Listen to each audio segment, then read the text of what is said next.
Bonjour. Gloire soit rendue à notre Dieu qui nous a aimés avant la fondation du monde et qui ne cesse de nous aimer car son amour n'a pas de fin. Bien-aimés, bienvenue dans Mana Mayave. Mana Mayave, le pain de vie, la parole de Dieu. Mana Mayave, la parole de vérité. Jésus-Christ dit, Père, sanctifie-les par ta vérité, car ta parole est la vérité. La parole de Dieu est la vérité. Même d'ailleurs, mes bien-aimés, les apôtres, les disciples de Dieu ont attesté que ce que nous vous annonçons, c'est ce que nous avons entendu et vu dans nos propres yeux. Cette parole, c'est cette parole que Jésus-Christ nous a laissée, mes bien-aimés. Cette parole est la parole de vie. Écoutons cette parole. Méditons la parole de Dieu. Observons bien la parole de Dieu et mettons cette parole en pratique.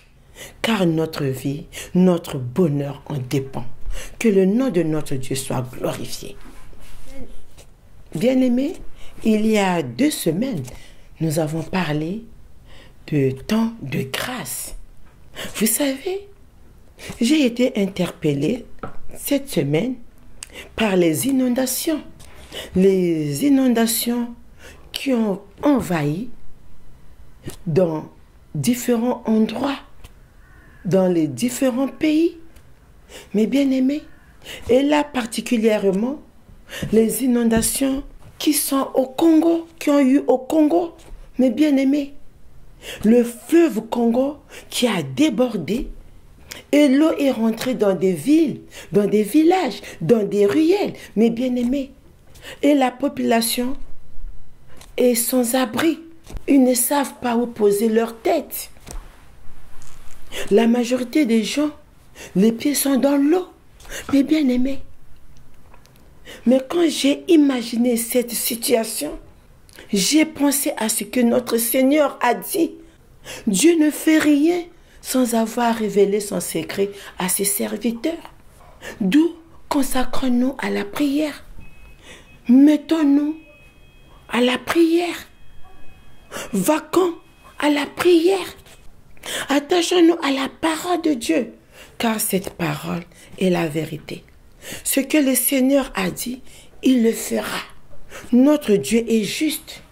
Ce que le Seigneur a attesté, il le fera parce que sa parole est la vérité.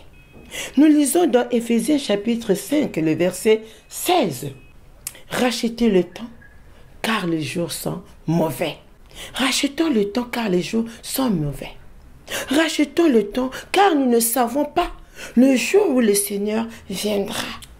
Mais bien aimés, ces inondations doivent nous parler, doivent nous faire réfléchir.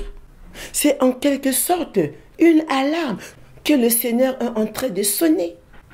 Le Seigneur nous prévient afin que nous puissions changer, afin que nous puissions revoir notre manière d'agir.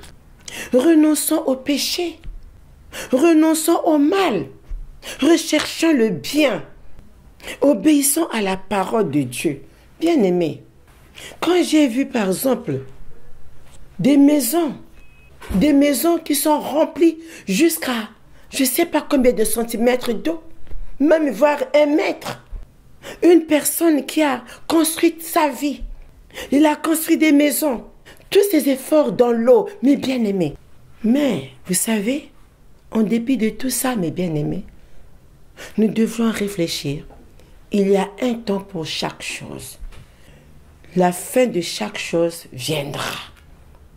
Il y aura la fin de toutes choses.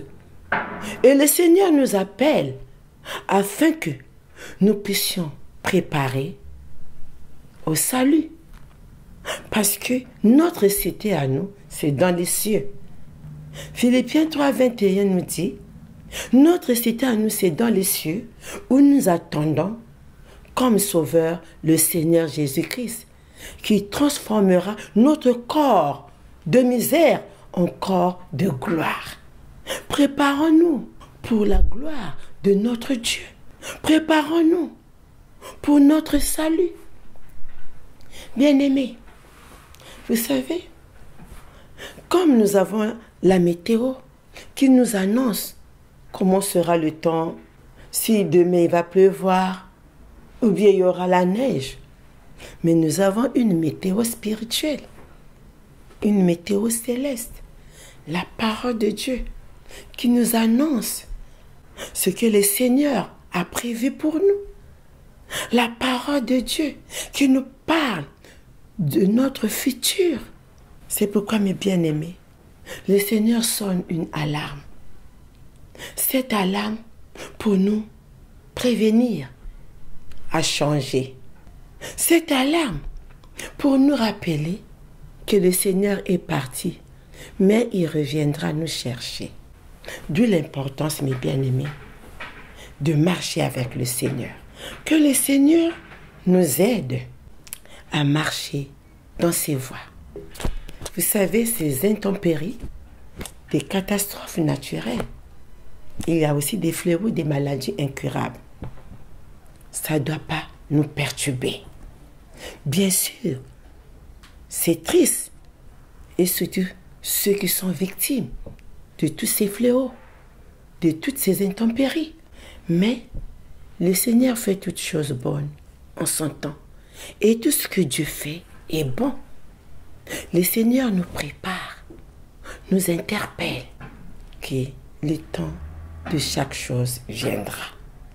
Il dit dans 1 Pierre chapitre 4, le verset 7, « La fin de toutes choses est proche. Soyez donc sages et sobres pour vaquer à la prière. » Vaquons-nous à la prière, mes bien-aimés. Ne soyons pas distraits. Que ces événements ne nous perturbent pas. Mais ayons confiance en notre Dieu. Rappelons-nous des promesses de notre Dieu.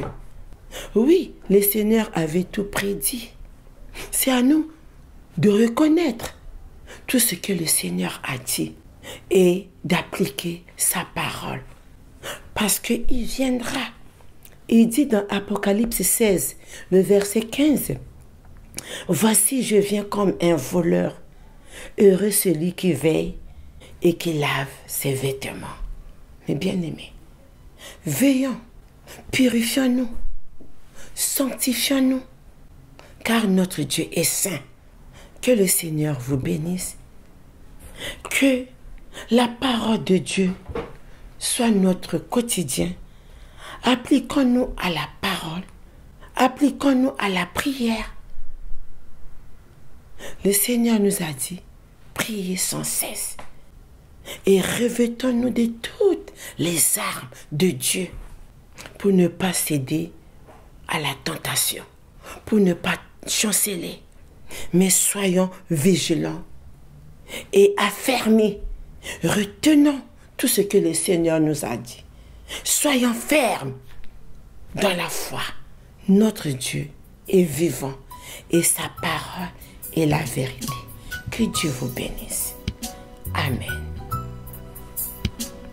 Ne vous inquiétez pas du lendemain, car j'ai